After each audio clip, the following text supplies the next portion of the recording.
I'm joined in this first panel by Charles Bowman, the president of Bank of America, North Carolina. Welcome, Charles. Ralph Emerson, program director of Cummins, Inc. Welcome. Skylar Mclean, UNC Chapel Hill student who transferred from Central Carolina Community College. Hi, Skylar. And Chris Rivera, the executive director of Guilford Works. All important customers, consumers of our educational system. None more important than our students. And so, Skylar, I want to talk to you first, if I might. You are one of the students on this pathway to becoming a nurse. Thank you in advance for that service. You've been a consumer of the K-12 system. You graduated from Chatham County Schools. You attended community college, and now you're here at UNC Chapel Hill. You're the poster child for success, and yet I'm sure there have been barriers along the way. So talk us through one or two barriers you faced, and maybe how you think our institutions could be better positioned to support students through these challenges. Okay, so I guess if I'm going to start off with like the high school side of it first, in high school a lot of people don't tell you about the community college route. I personally did not know too much about C-STEP until about 2 weeks before their application was due, and I knew what that is C-STEP? C-STEP is the Carolina Student Transfer Excellence Program. So it's where you go to community college first for 2 years, and when you're accepted into C-STEP, you automatically are accepted into Carolina. And I always wanted to come here, but you know, sometimes you don't have like the drive. Well, I had the drive, but I didn't think I could do it, even though I know I could. And so I wish I would have known more about that in high school, just knowing, because I think in high school a lot of people are like, oh, you have to go to a 4-year institution, that's the only way you can do it. But I personally would go through community college every single time. I really enjoyed it because it was one-on-one, and I was able to focus a lot better where, I mean, don't get me wrong, I love Carolina, I love the big classrooms and everything, but I would not have thrived as a student in that type of environment just because there's 200 people in the class with me. So I really enjoyed that. So I think just in high school and like just having more people come represent from community college would have been nice, because you kind of feel like you have to hide that you're going to community college because all of your friends are going to an institution. But I mean, I enjoyed community college. I would do that all over again if I could. So I hear you saying two things. I hear you saying first, there's an awareness issue, Yes. just knowing what the options are. Mm-hmm. And then I hear you saying there's sort of this push to go to a 4-year institution, even though some students may not be ready for that immediately. And I don't want to put words in your mouth, but I just want to make sure we capture those barriers, because I'm going to raise them again in the next panel. Yes? Yes. All right, interesting. So Chris, you're not just a customer, you're also a partner with educational institutions. Say a little bit about what workforce development boards do for people who are not aware, and why they're such a critical partner in communities with educational institutions. Yeah, absolutely. Thank you for that question. You know, it's kind of loaded in that I could probably spend 30 plus minutes talking about the work we do. I certainly won't, you right? got 3, my friend, you got 3. No, so, you know, first and foremost, workforce development boards work very closely with business and industry. Mm-hmm. And we work with them to really try to understand those pain points, the skills that are needed, and then we reach into the coffers of our communities to develop that talent pipeline to be able to move into those positions that businesses are needing to fill. You know, we're fortunate to have 23 very high-performing workforce boards in our state. And so, you know, we work very closely with education to be able to develop those curriculums to meet the employer needs.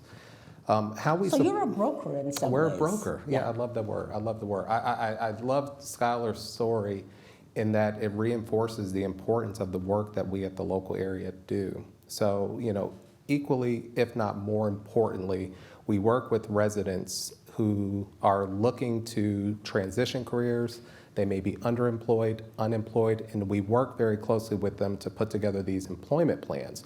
often inclusive of needing to go back to school to get the credentials needed to get into the workforce.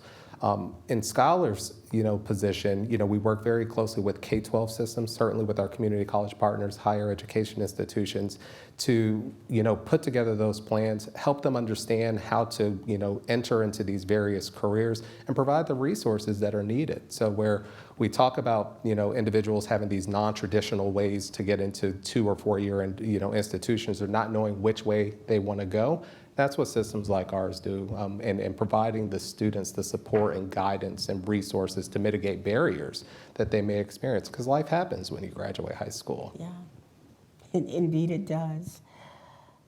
So, Ralph, in recent years, the Department of Commerce has been doing this employer survey, and consistently about half the employers in North Carolina have said they struggle to find the workforce they need. I suspect if just looking around is any indication these days, if they did the survey today, it would be more than half the employers. Talk to us a little bit about the challenge that you find identifying, recruiting, retaining the workforce you need at Cummings. Thank you.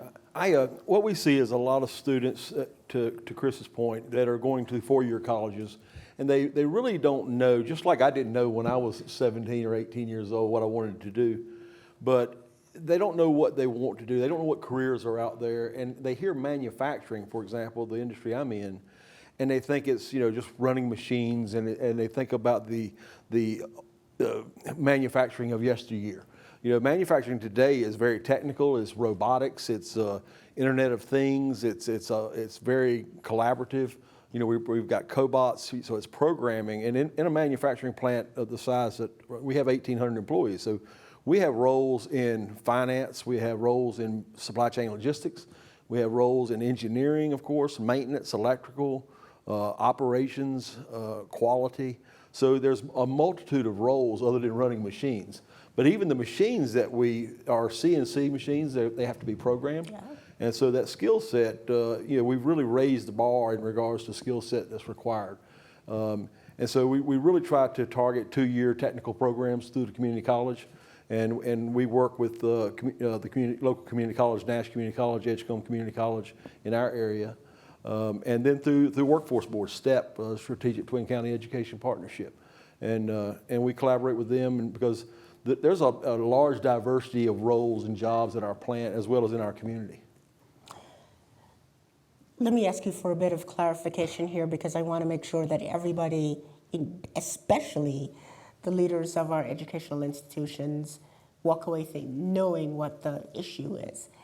Is it that students don't know the opportunities, per Skylar's point, or is it that they know but they don't have the skills? I think it's some of both. Some they don't know. We need to get the word out, and that's one of the initiatives that we're embarking on now to make sure not only parents, not only students know, but parents need to know. Educators need to know what we're doing. Career technical counselors need to know. The faith-based community needs to know. So because we're all in this together. And we have to package that communication different for each audience so that they get the information they need so that they can share it with the young adults as well as adults that are re-entering the workforce and wanting to change careers. Because sometimes we have to redefine ourselves because the career that we've been in is something fading away. That's right. And so we want to change careers midlife, and that's okay too. And how have you found, I happen to know that you are partnering with high schools and, as you've said, community colleges, but how receptive have you found educational institutions in your region to partnering with you and sharing information about the opportunities that exist? Yeah, very much so. We work very closely with Nash and Edgecombe Community College. In fact, Halifax Community College wants us to come there too, but we just can't stretch ourselves so far. But yeah, they're very welcoming for us to come in. They've helped us with programs in introduction to manufacturing. The high schools have changed their curriculum. So when we first got into this several years ago, I went to Nash Rocky Mount Schools at the time. It was their title, and They said they had career pathways in medical, in agriculture, in hospitality services. And I said, well, what about manufacturing? And they said, well, we don't have that one. I said, well, what does it take to get it going, right? And so we've done that now. And so now rising ninth graders can enter into classes by the time they graduate high school. They've got 20 credit hours towards their 2-year associate's degree. Wow. I see Skylar nodding her head like, well, I think she's saying, why don't you come to Chatham? It's been a good program. I went to schools and I said, listen, we build a product and we sell a product, and that's a diesel engine. But you have a product as well, and that is a student that's ready to graduate and enter the workforce. And that's the product that we're looking for in the industry. Wonderful. Charles, Bank of America has made headlines all year about really innovative things to work with communities to create opportunities. The most recent is pledging to hire 20,000 people from low and middle income families. I only care about North Carolina, just so that we're clear. So how many of those jobs are going to happen in North Carolina, and what kind of support are you going to need from our educational institutions in order to make that real? You're going to be disappointed in the first part because we probably know that, but it's something we don't really share broadly. But think about there are about 18 to 20,000 employees in North Carolina for Bank of America. Mm-hmm. Many of them, or most of them, frankly, in Charlotte. And most of this activity is happening where we have concentrations of employees like North Carolina, Dallas, Phoenix, LA, New York would be some of the other markets that we have a real focus and concentration on this. But just to tell you a little bit about how it works, we work with nonprofit partners in those communities to refer young people from low and moderate incomes who may not, to the other panelists here who said, they may not have any idea what a bank is about other than they know they go to an ATM to get money. But the truth is 80,000 of our 200,000 employees work in technology and operations. So we call ourselves a technology company that's got a bank in there somewhere. And so some of this is just making people, young people in particular, aware. But then the second part is we take it upon ourselves to bring them in, and then they enter what we call the academy. We have an academy that helps take the skills that they have and put them to a level where they can start a high-paying job. And we begin paying them. And one of the other things that I think we're really proud of is the fact that we've moved our, anybody who works at Bank of America makes at least $21 an hour, and we pledged to move that to $25 an hour by 2025. So I'm not disappointed in your answer yet. Anyway, but those are, and those are just some of the things that I think we're trying to do for ourselves, but also be a catalyst for others. So I know that you have been engaged in these conversations about educational attainment in North Carolina for a long time, Charles. What's working, what's not working? Well, what's working is we have a tremendous foundation to do anything we want to do. We've got great universities, and there aren't many states in the country that have the wealth of higher education that we have. I think we've got fantastic community colleges, as you've heard today, and we have employers. We have, just in Mecklenburg County alone, I think in 2020, 45,000 new jobs were created. So we have all the elements. I think we also have the levels of cooperation. I think it's not about any sort of reluctance to do any of this. If we ask our community colleges, let's get together on things, they're there, they're willing to help. But I think we've got to get better at having those conversations earlier. I think we have to get better at acting with urgency, and we have to be much more nimble than we've ever been. Jobs change rapidly. I mean, 4 years ago, would you have said we were going to have an experience like we are having with COVID? No, you wouldn't have said that. Would you have said 15 years ago that we would have the displacement of jobs and the levels of automation, which continue to accelerate? Probably not. So I think what we need to get better at is it's not this willingness or this partnership. I think all that's there, and I think the elements of you and your colleagues add a tremendous amount to it. We just got to get connected better. We've got to learn from you here at the academy. What are we doing? What are we doing well? What are we not doing well? Where can we do it faster, better? So that it's really a refinement, I think, of how we go about it, and we got to get faster. I would say we got to get a lot faster. We've just got to turn that dial a lot more rapidly, because business will follow talent. It'll always go where talent is, and we've got to keep up in our game in terms of that. But I think overall, I couldn't be more thrilled to live in North Carolina, because I think we've got a better opportunity than almost any state in America to go really farther than we've ever been. So, I don't think anything's broken, but we got to get better. All right, well, I want to ask a couple of questions about picking up the pace of change, but I do want to encourage those of you who have questions to make your way toward the mic while I pick at this just a little bit. So, Ralph, Yes. there are a number of enterprises that have learned through the pandemic that they can recruit talent from anywhere in the country, and that talent can remain wherever it is in the country. My guess is that is not as true for you as it may be for others. Is that fair to say? Yeah, we have a mix. It's probably 75-25. We have about 25% of our employees can work from home and work virtual. It's generally finance roles, scheduler, planners, things of this nature, IT. But for the most part, the manufacturing floor, engineers, people there that are making product and putting their hands on product. Of course, we need them. We need them at the plant, and we want to recruit regionally for those individuals. And simply because when you hire somebody from the region, they're at home, and their friends are here, and their brothers and sisters and their mother, and so when they get married and they have children, they want to be around grandmama and grandfather, and so they want to do the things, share the things with their children that they did as a child. So when we hire somebody from out of state, a lot of times it's short-lived.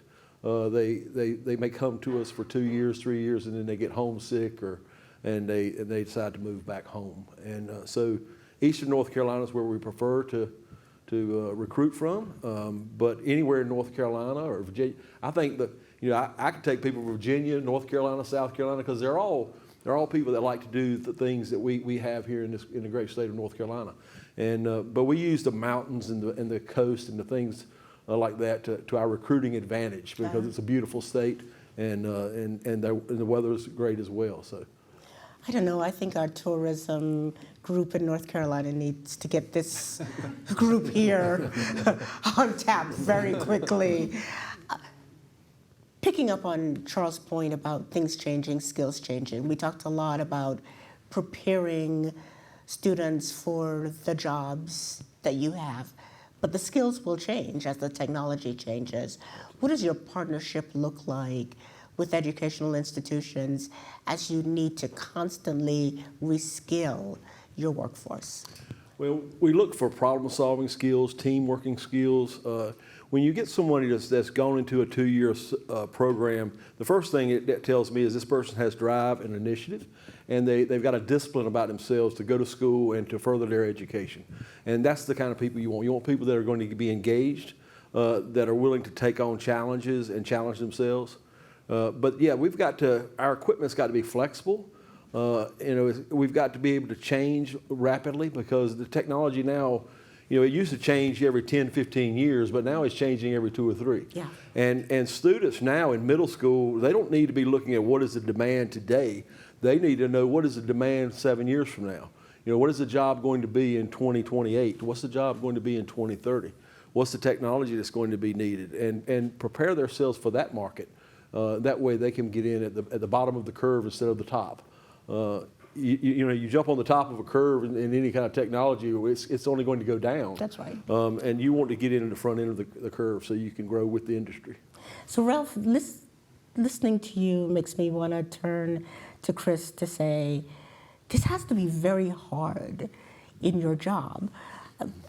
Everybody recognizes that our educational institutions need to be looking 10 years down the road. And yet when I hear people say, for kids in kindergarten this year, 50% of the jobs they will have yet to be invented, it's sort of hard to figure out how you look down the road. So how are you working with educational institutions to keep the eye on where the puck is going recognizing that there's just a lot of unknown out there. Yeah, I mean, the way that most of our partners, certainly our systems, are collaborating is that we're sharing that information. We are engaging business and industry who are the experts. They're forecasting the known, the unknown. We're communicating that to our community college partners, our higher educational institutions, to be able to get ahead to develop the curriculums that are needed to meet immediacy and to also what's going to be coming down the line. It's that ongoing conversation, understanding that, as Ralph shared, there's a high propensity that's going to change in 2 to 3 years. And so we pray that we've been able to upskill enough and that it's stackable, the skills that they've learned, and that is going to be able to matriculate into those new opportunities. So lots of conversation and engaging our community to make them aware of what could or what is or what could be coming down the pipeline. Skylar, weigh in on this. You must be thinking to yourself, wait a minute. I'm learning all this stuff that you're saying might be obsolete in the next 5 years. Why am I doing that? How do you think about your future career trajectory and the recognition that you will be engaged in lifelong learning?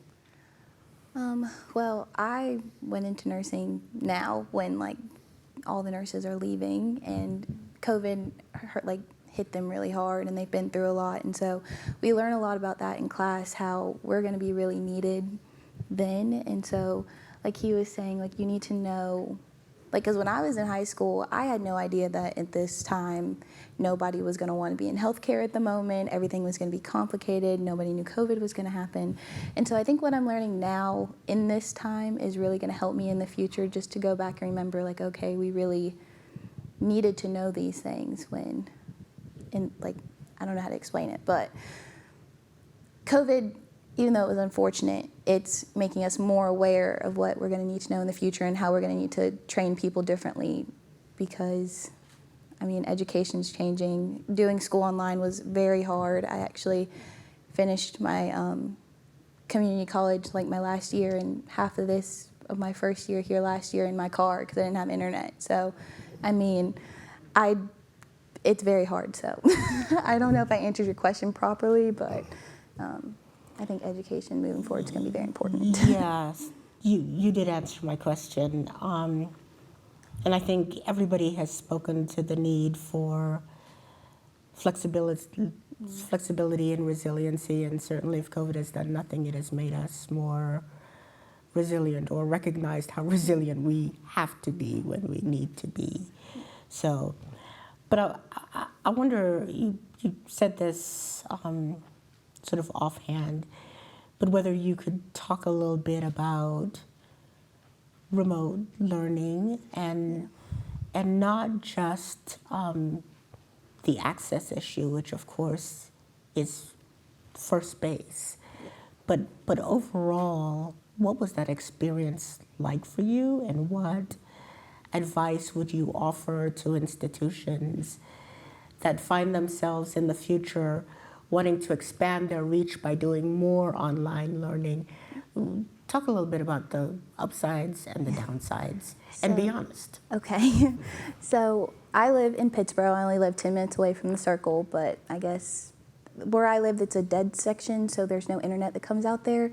So I did school in my car in the heat and the cold, and it was really tough. It almost made you not want to do it anymore, just because you were having to teach yourself how to do things, and nobody's gone through this before, so nobody knew how to really adapt to it.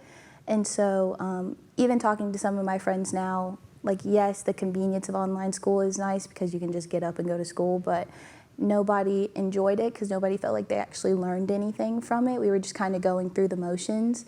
And when you do have access issues, it makes it a lot harder to be engaged. I would be in my car from 9 a.m. to 5 p.m. every day, just trying to get my work done and I'd take exams in my car, did finals in my car, graduated in my car. So it was really tough, but then it makes you appreciate when you go back to school, what you were missing out on, and it makes you want to be more engaged than you were before, because we go to school, but when it's taken away from you, you realize how important it actually is.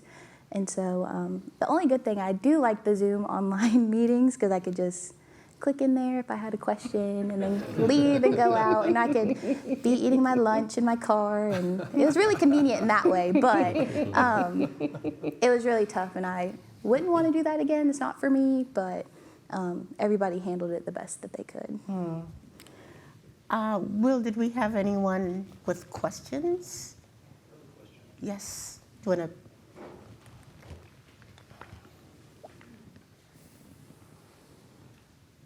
Probably one of the biggest challenges in any corporation or government entity is a change in culture. And Skylar, you talked about that. It was a culture that the counselors really promote four-year degree as success. I think we have a similar culture issue in business, and I come from business in the tech field. So Charles, my question is, how do we get our human resources department and our tech firms, in the broad sense of tech that you mentioned, to really change their culture and begin to consider community college students? A lot of times our companies say the right things, but they still fail to hire our community college students. I agree with you on the culture thing. I think culture matters in every company, actually any institution, anybody who's here. But short answer to your question, there is an initiative that just got started last year called 110.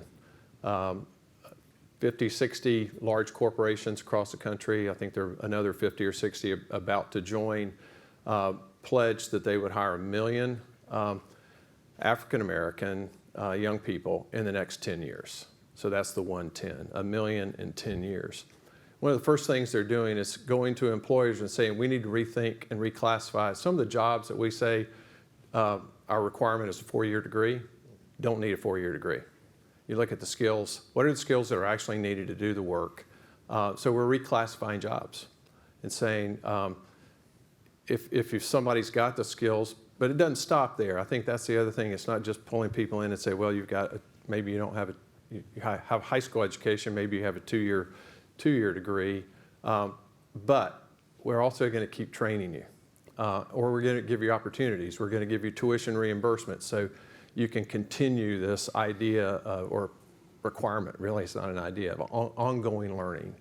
You know, I don't know that that's just in the tech world. I think that has to happen across all companies. And it's not just big companies. As I was thinking about this panel, small companies can do this too. You know, rethink what you're requiring. And also in terms of access, you may have a kid who's really, really talented. They just didn't know not to show up in a pink jumpsuit for the interview. And they need Wait, you can't show up. I did once. I did. That's why I was held back for a while. But they just need somebody to help them a little bit. And we call those barriers. And so we have culturally have another set of programs. We work with a group called Year Up in the tech field to again bring people in. They go through a 6-month boot camp. We pay them while they're going through boot camp, and then they come on as employees. The success we've had with that, more loyalty, higher retention, better employees, promotions move faster. So it works, but you do have to have a little bit of change in mindset because you can't do it the old way. You just have to, you know, I think everybody just has to sit back and go, to your question to me, what works? What doesn't work? And let's do it differently if that's what it's required. Don't be afraid. Just, we got to go. We got to move.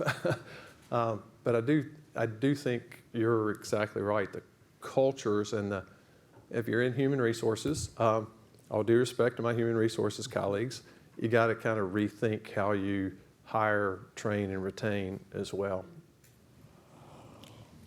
Well, you got to go, you got to move seems to be a good place to get you off the stage. Time to go. Charles, Ralph, Skylar, Chris, thank you so much for being with us and setting the stage for this next conversation about how our educational institutions respond to the needs of you, all very important consumers. Thank you. Thank you.